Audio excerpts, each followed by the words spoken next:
નમસ્કાર। આજે અખિલ ભારતીય રાષ્ટ્રીય શૈક્ષિક મહાસંઘ ગુજરાત દ્વારા ગુજરાતના 2.5 લાખ પ્રાથમિક શાળાના શિક્ષકોને સમયસર નિયમિત પગાર મળે તે માટે શિક્ષણ વિભાગ અને નિયામકશ્રીની કચેરીને પત્ર લખીને રજૂઆત કરી છે।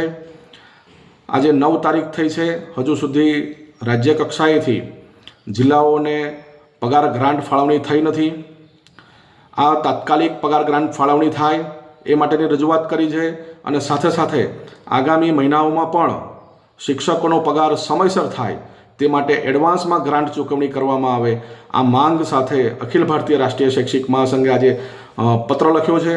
કારણ કે આજે 9 તારીખ થઈ છે અને 9 તારીખે જો ગ્રાન્ટ રિલીઝ થાય આજે તો પણ શિક્ષકોના ખાતામાં પગાર જમા થવામાં આગામી 8 થી 10 દિવસ જેટલો સમય લાગે એમ છે।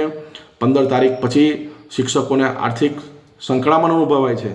આજે જ અમારી ઉપર કેટલાય શિક્ષકોના આ માટે ફોન આવ્યા છે, સંગઠનના હોદ્દેદારો પર ફોન આવ્યા છે।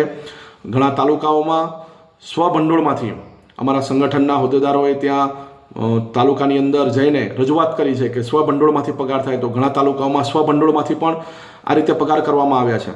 પરંતુ જો એડવાન્સમાં ગ્રાન્ટ આપવામાં આવે તો આગામી સમયમાં પણ એટલે કે આગામી માસમાં પણ શિક્ષકોને પગાર નિયમિત થાય, સમયસર પગાર મળી રહે।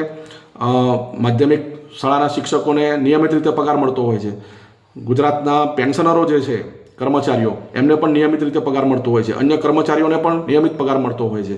તો આજે 2.5 લાખ શિક્ષકોને પણ સમયસર પગાર મળે તે માટે અખિલ ભારતીય રાષ્ટ્રીય શૈક્ષિક મહાસંઘે આજે લિખિત સ્વરૂપે માંગ કરી છે। અસ્તુ।